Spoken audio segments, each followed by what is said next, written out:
You know, for the past several years, I've had the privilege and the honor to come out and visit with the students and faculty of this school on this very day when we do this demonstration. And each year we talk about the decisions that we make and the choices that we make, and we talk about how those decisions and choices can affect today, tomorrow, next year, and the rest of your life. Those decisions that make that forever thing happen. And every year we talk about how real this looks, that the blood and the broken bones and the dead bodies and the helicopter and the hearse, and a lot of the students come down. There's a lot of nervousness. There's, you know, those nervous smiles and a little bit of maybe a little laughter.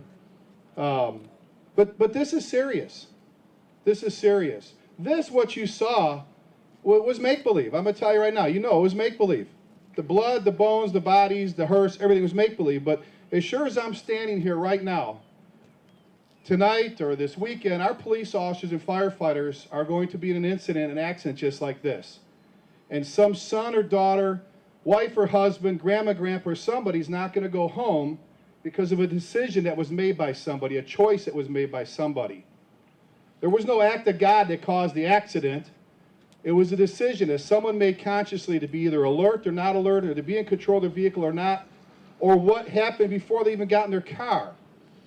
And as our police officers and firefighters, when we get to the scene, when we arrive, one of the first things besides wanting to take care of the folks that are hurt, one of the first questions that pops into our head is, how did this happen? How did we get here?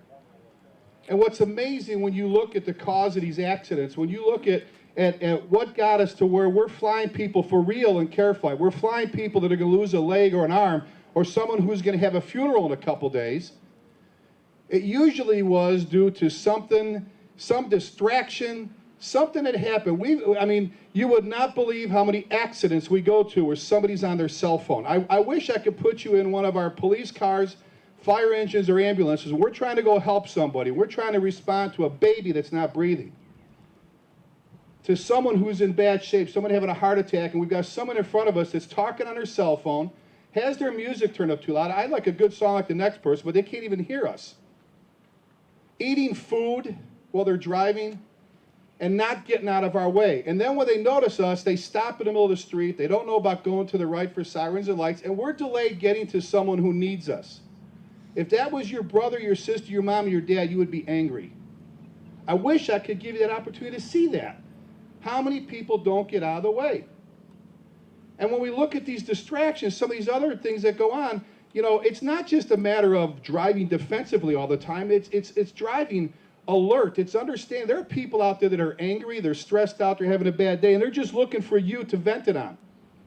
For every car you don't let into your lane, for every car you don't allow merge, for every person you cut off, instead of taking the high road, you risk somebody trying to run you off the road.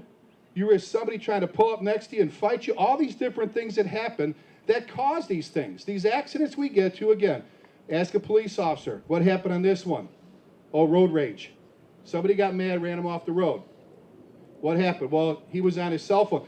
We had an accident here on I-35 where this girl was yelling at her boyfriend on the phone, left the road on the I-35 bridge in about a 20-foot section of road, drove off into Lake Lewisville, submerged her car about 20 feet. And she would be dead right now if she hadn't watched this show on TV on how to kick your window out, watch your bubbles, and swim to the surface. Is that worth the argument? People putting makeup on in their car is unbelievable while they're driving. You know, Chief Galler from the police department tells this story all the time. Take a time a few years back when we're cutting a body out of a car down by the mall.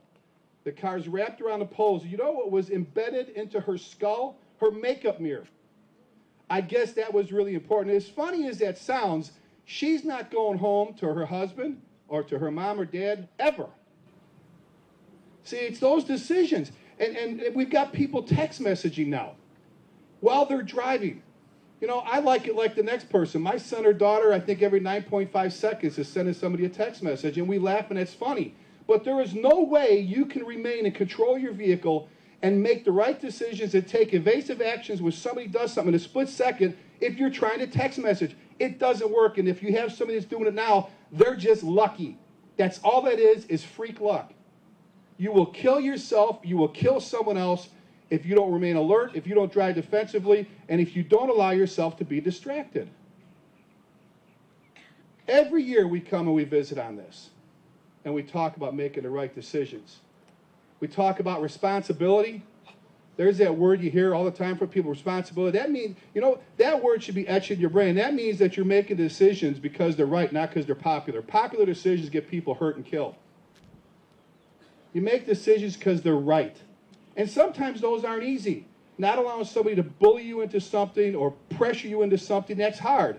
But see, your real friends, the people you will be friends with 20 years from now, would never do that. They would never play on your friendship that way and have you do something stupid. Real friends will be there for you for a long time. And for those of you that are getting ready to drive, go home. Go home tonight and sit down with your parents or your guardians and sit down with a piece of paper and write yourself a contract about driving. How you can keep the car, how you can lose the car, expectations from your parents, expectations from you, and put what I did with my son, the most important part of that contract, put a clause, put a paragraph in it that says that, look, Mom or Dad, if I ever end up in a situation where I've made a bad choice, or I have a friend that's made a bad choice, before I get into someone's car who's been drinking, that you'll let me call you. I don't care if it's 3 in the morning. You'll let me call you. And I would do this for my son. Park 3 blocks away. I had no embarrassment, nothing.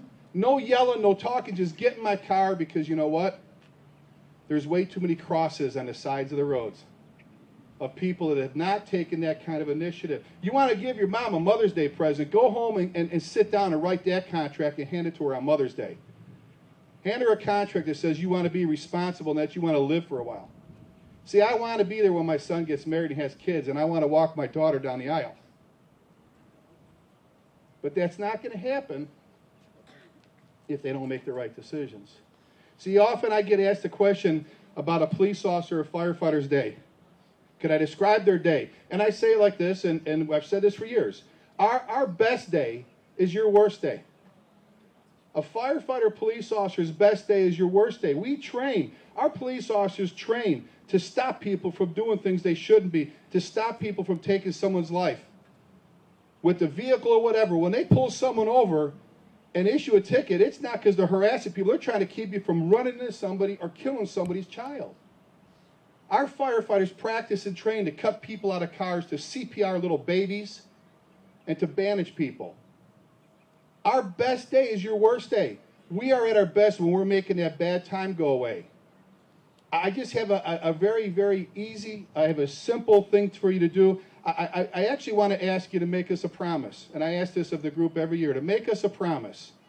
And it's not a difficult one, like I said. Just promise a firefighter and a police officer that you won't give us our best day. Thank you.